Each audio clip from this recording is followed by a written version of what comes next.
Everyone, this is चंचल। स्वागत है आपका मेरे यूट्यूब चैनल पर द चंचल वाइब्स पर। अगर आप पहली बार मुझसे जुड़े हैं तो चैनल को सब्सक्राइब कर लीजिए और वीडियो को लाइक करना बिल्कुल भी नहीं भूलना है। और जाते जाते कमेंट जरूर करके जाना है कि आपको वीडियो कैसी लगी थी। ओके, सो स्टार्ट करती हूँ मेरा वीडियो। दिस इज चंचल। और आरपीएफ एसआई का जो एग्ज़ाम चल रहा है, 2 दिसंबर को एग्ज़ाम हुआ था, 3 दिसंबर को जो एग्ज़ाम हुआ था, सभी शिफ्ट का मैं सेल्फ एनालिसिस करने वाली हूँ कि मैथ का जो वेटेज है वो किस तरह का रहा था, जीके रीजनिंग का किस तरीके से रहा था, कि और आपको एग्ज़ाम में टाइम किस तरीके से मैनेज करना है, क्योंकि अब डायरेक्ट एग्ज़ाम होने वाला है 9 दिसंबर को, 12 दिसंबर को और 13 दिसंबर को। तो आगे आने वाले 3 दिन, जो कि बहुत अच्छा गेप है, आगे आने वाले 10 दिन है, उनमें सारे एग्ज़ाम फिनिश हो जाएंगे। 5-7 दिन बाद वालों का एग्ज़ाम है।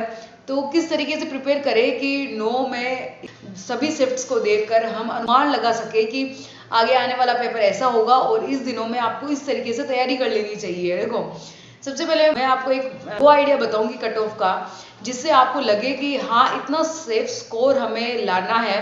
क्योंकि 2 दिसंबर 3 दिसंबर का जो एग्ज़ाम था, उस एग्ज़ाम को देखते हुए ये अंदाजा हम लगा सकते हैं। क्योंकि फिर फायदा नहीं निकलेगा ना कि आपको 9 दिसंबर को पेपर हुआ, 12 को है, 13 को है, लास्ट शिफ्ट में है, लास्ट डेज में आपका पेपर है, फिर भी आपने 2 और 3 का फायदा नहीं उठाया है ना। तो एक ही सेल्फ एनालिसिस है आपके लिए कि आपको कुछ प्रॉफिट मिल जाए। और देखो, एग्ज़ाम क्वालिफाई करना पॉइंट पॉइंट बहुत मायने रखते हैं यार। पॉइंट की कीमत एक स्टूडेंट जान सकता है कि किस तरीके से होती है। सो इसी वजह से इस एनालिसिस से आपको बहुत ज़्यादा हेल्प मिलने वाली है। 2 या 3 नंबर या 5 नंबर जितना भी प्रॉफिट मिलता है वो श्योर इससे मिलेगा आपको, क्योंकि आपको ये पता चलेगा कि अब आपको क्या छोड़ना है और क्या पढ़ना है। सो स्टार्ट करते हैं वीडियो। और अभी तक भी आपने चैनल को सब्सक्राइब नहीं किया तो सबसे पहले सब्सक्राइब कीजिए, लाइक का बटन दबाना बिल्कुल नहीं भूलना है। ओके, तो 2-3 दिसंबर का जो पेपर था वो एक मॉडरेट लेवल का हम बोल सकते हैं। मैथ का सबसे पहले बात करूंगी। मैथ बहुत कैलकुलेटिव मैथ आ रही है, जहाँ कैलकुलेशन की बहुत ज़्यादा ज़रूरत है। और सबसे बड़ी बात यह है कि आरपीएफ एसआई का जो एग्ज़ाम है उसमें हमें 90 मिनट मिलेंगे। आपको 90 मिनट में मैथ भी करना है, तो रीजनिंग भी करनी है, तो जीके भी करनी है, तीनों सब्जेक्ट क्लियर करनी है। और पर्टिकुलर 35 जैसे रीजनिंग 35 की आ रही है, 35 क्वेश्चन की, मैथ भी 35 क्वेश्चन की, और जीके 50 क्वेश्चन का। तो क्या है कि वो 35 क्वेश्चन करने में मतलब 1 घंटा तो 60 मिनट तो उन 35 क्वेश्चन में जा रहा है। वो क्यों जाएगा? वो उन स्टूडेंट का जाएगा जो हाल ही में प्रिपरेशन स्टार्ट किए हो, जिनको मैंने पिछली वीडियो में कहा था भाई, जिसका मैथ अच्छा नहीं है ना, तो वो ज़्यादा से ज़्यादा प्रैक्टिस करो, क्योंकि प्रैक्टिस स्पीड बढ़ाएगी। इतना ज़्यादा लेवल का पेपर नहीं आएगा, वो आराम से आप कर लोगे, कि आंसर निकाल लोगे। पर आंसर भी तो तभी निकालोगे ना जब आपको अच्छे से ट्रिक्स आती हो उसकी। ऐसा नहीं कि कोई क्वेश्चन लेके बैठे और 2 मिनट खा गया, 3 मिनट खा गया। भाई पीछे के पेपरों में क्या करोगे आप? हाँ, रीजनिंग को कैसे एडजस्ट करोगे, फिर जीके का क्या करोगे? आते हुए क्वेश्चन छूटेंगे। सबसे पहले बता रही हूँ, जिसका भी पेपर है 9 को, 12 को, 13 को, प्रैक्टिस करो, मॉक्स लगाओ, ज़्यादा से ज़्यादा प्रैक्टिस करो। जितना ज़्यादा प्रैक्टिस करोगे उतना ज़्यादा प्रॉफिट में रहोगे। यार क्या पता यार, 2 क्वेश्चन आप ज़्यादा कर दो और वहाँ आप सेलेक्ट हो जाओ, है ना। कितनी मतलब कितना बेनिफिट है आपको बताओ। एक क्वेश्चन आपने ज़्यादा कर दिया, आप उस वजह से आप सेलेक्ट हो गए, क्योंकि है ना, पेपर में अच्छे मार्क्स लाना बहुत ज़्यादा जरूरी है। क्योंकि फिजिकल है इसमें, जिन एग्जाम में फिजिकल नहीं होता ना, रियल जैसे एग्जाम देख लो, उन्हें फिजिकल नहीं है, तो आपको ज़्यादा से ज़्यादा मार्किंग करना होता है, इधर ज़्यादा से ज़्यादा मार्क्स गेन करने होते हैं। या फिजिकल अगर आपको थोड़े बहुत अच्छे नंबर आ गए ना, तो फिजिकल के लिए क्वालिफाई हो जाओगे आप। अब चाहते हो ना फिजिकल के लिए क्वालिफाई हो जाओ, चाहते हो ना कि आपके कंधे में स्टार आ जाए, तो मेहनत करो यार। ये जो 5-7 दिन का भी जो आपके पास समय है ना, उसको गवाओ मत। ज़्यादा से ज़्यादा मैथ के लिए मॉक्स लगाओ, ज़्यादा से जितना ज़्यादा हो सके उतना ज़्यादा स्पीड बनाओ, ज़्यादा से ज़्यादा कैलकुलेशन करो। जितना ज़्यादा कैलकुलेशन करोगे ना, ऑटोमेटिक जो पेपर कैलकुलेटिव आ रहा है वो आपको कैलकुलेटिव इतना ज़्यादा नहीं लगेगा, फटाफट से क्वेश्चंस करोगे। और जो आपके शॉर्ट नोट्स होंगे मैथ के, उनको रिवाइज करो दोबारा। जितनी बार रिवाइज करोगे उतनी ज़्यादा चीज़ें स्ट्रॉन्ग होगी आपकी। मैथ के लिए प्रॉफिट एंड लॉस से क्वेश्चंस आ रहे हैं, अच्छे परसेंटेज से। देखो, पिछली बार जैसा पेपर था ना, पेपर का लेवल सेम वही है, परंतु कैलकुलेटिव है थोड़ा। अभी जो जिस तरीके से जैसे आरआरबी है, वो अपनी साइट में पेपर जब अपलोड करेगा तब आपको पता चलेगा कि जिससे पहले पेपर था ना वैसा ही अभी है, परंतु थोड़ा कैलकुलेटिव का रखा है। बाकी लेवल वो का वही है, वही एचसीएफ एलसीएम आ रहे हैं, वही सिंप्लीफिकेशन आ रहा है, वही मेंसुरेशन आ रहा है, वही 3D के क्वेश्चन आ रहे हैं, वही पाई चार्ट आ रहा है। यह सारा का सारा वही चीज़ें हैं जो आपके पास है ना, वही आता है। कहाँ से पूछेगा एग्जामिनर नई चीज़ें, क्योंकि इसके में फिजिकल भी करवाना है। ऐसा नहीं कि सीजीएल जैसे अलग अलग नए नए क्वेश्चन बना के डालेगा यार। एसएससी खुद प्रीवियस ईयर की रन पब्लिकेशन से सारे क्वेश्चन पूछती है, रिपीटर्स पूछती है सारे। तो आरआरबी क्या चीज़ है? जो आपके पास कंटेंट है, नए कंटेंट में मत जाना, मैराथन के चक्करों में मत पड़ो भाई।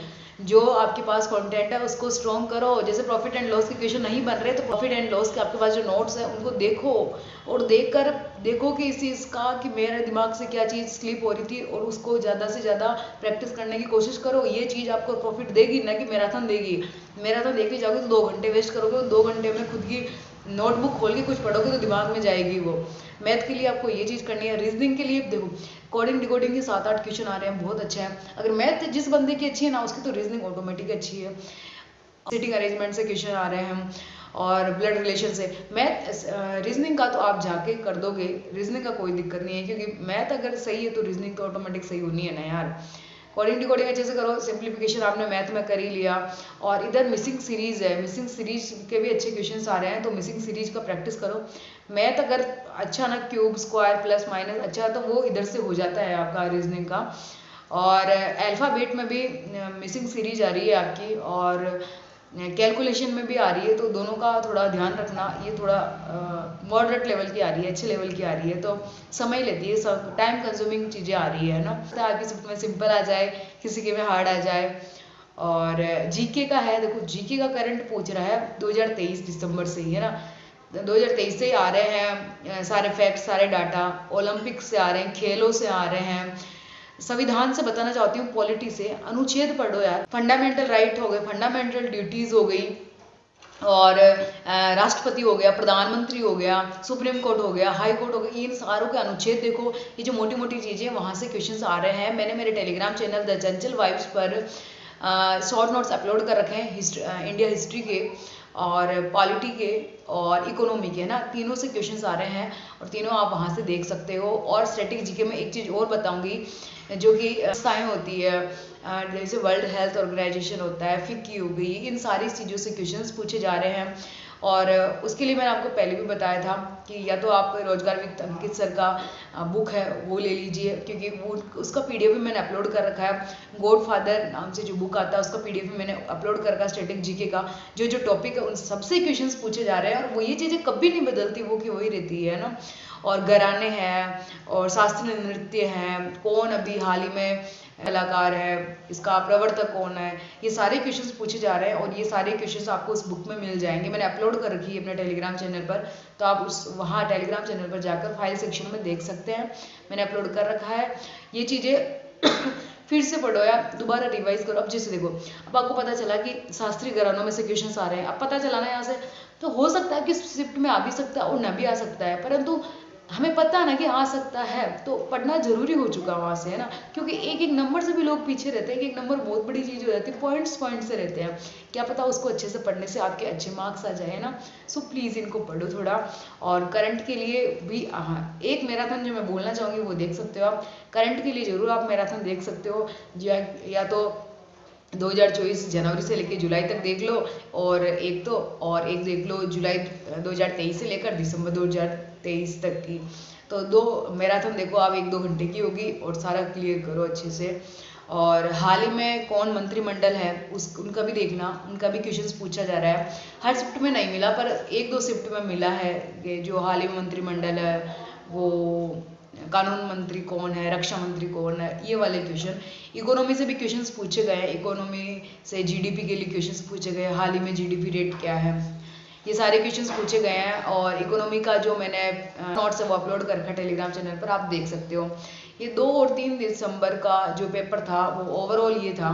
देखो ना, स्टूडेंट का मैं बताती हूँ, मैथ में करके आ रहे हैं टोटल, जैसे 35 क्वेश्चन है, तो 28 से 30 लेके मोटा मोटा उनका बैठ रहा है। रीजनिंग में तो ऑलमोस्ट 32 क्वेश्चन तक बैठ रहे हैं, कि हाँ एवरेज हमारा इतना सही हो सकता है, हम इतना करके आए हैं। और जीके के अंदर करंट ही है जो एक नहीं हो पा रही है, अदरवाइज बच्चे करके आ रहे हैं, क्योंकि उनको पता था कि जिस तरीके से पीछे का पिछला पेपर था RPF SI का, उसी तरीके से ये वाला पेपर भी होने वाला है। तो उन्होंने अच्छे से पढ़ा है स्टैटिक GK को। अगर अभी भी थोड़ा बहुत देखना चाहते हो और आपको याद नहीं होती, टीचर से सुनना चाहते हो ना, वो तो नवीन पटनायक सर है, उनसे आप सुन सकते हो। अगर सुनकर आपको याद हो तो मैं प्लेलिस्ट मेरे टेलीग्राम चैनल पर शेयर कर दूंगी स्टैटिक GK के टॉपिक्स की, तो आप वहाँ से भी देखना। तो GK में भी मोटा मोटा 40 क्वेश्चन तो स्टूडेंट्स के हो ही रहे हैं ना। तो अगर आप 120 में से मतलब कि 90 क्वेश्चन 80 क्वेश्चन भी अगर आपके सही बैठ रहे हैं ना, तो बहुत सही स्कोर है आपका, मतलब कि बहुत सेफ जोन में हो आप, बहुत ज़्यादा सेफ। अभी ऐसा लगे अरे यार क्या बात कर रही है यार, 80-90 क्वेश्चन है, 100 क्वेश्चन क्या बोल रही है भाई। देखना इतने नंबर आपके बैठ रहे हैं ना, बहुत मतलब कि बहुत ज़्यादा सेफ जोन में हो, बहुत ज़्यादा सेफ जोन में। ये आपको तब पता चलेगा जब आपका रिजल्ट आएगा, अभी नहीं पता चलेगा, क्योंकि पेपर का लेवल ही ऐसा है और बहुत कैलकुलेटिव है। जब पेपर देता है ना बंदा, तभी उसको पता चलता है कि रियल में चीज़ है क्या। तो जो चीज़ें बताइए उनको ध्यान में रखो, अच्छे से मेहनत करो, क्योंकि बहुत अच्छा हुआ ये बाकी आने वाली शिफ्ट के लिए कि उनको इतना अच्छा गैप मिला है और आपको ये पता चल गया कि क्या पढ़ना है और क्या छोड़ना है। Wish you best of luck यार, बहुत अच्छे से पढ़ो, बहुत अच्छा स्कोर करो, मॉक्स लगाओ जितना ज़्यादा हो सके, जितना ज़्यादा मॉक्स लगाओगे उतना ज़्यादा कॉन्फिडेंस आएगा, और जितना अच्छा कॉन्फिडेंस रहेगा उतना ज़्यादा आप एग्ज़ाम में बहुत अच्छा कर पाओगे, और इससे आपका टाइम मैनेजमेंट हो जाएगा। जितना ज़्यादा अच्छा टाइम मैनेजमेंट होगा एग्जाम में, उसका प्रॉफिट मिलता है। देखो यार, खुद पर विश्वास रखना, अगर खुद पर विश्वास हो तो सारी चीज़ें आपको याद है, अगर खुद पर विश्वास नहीं है तो कोई भी चीज़ आपको याद नहीं हो सकती है ना। So best of luck guys, और वीडियो अच्छा लगा हो तो प्यारा सा कमेंट जरूर करना, और वीडियो को लाइक जरूर करना और शेयर जरूर कर देना, और सब्सक्राइब का बटन क्लिक किए हुए जाना मत। Thank you so much everyone, thank you.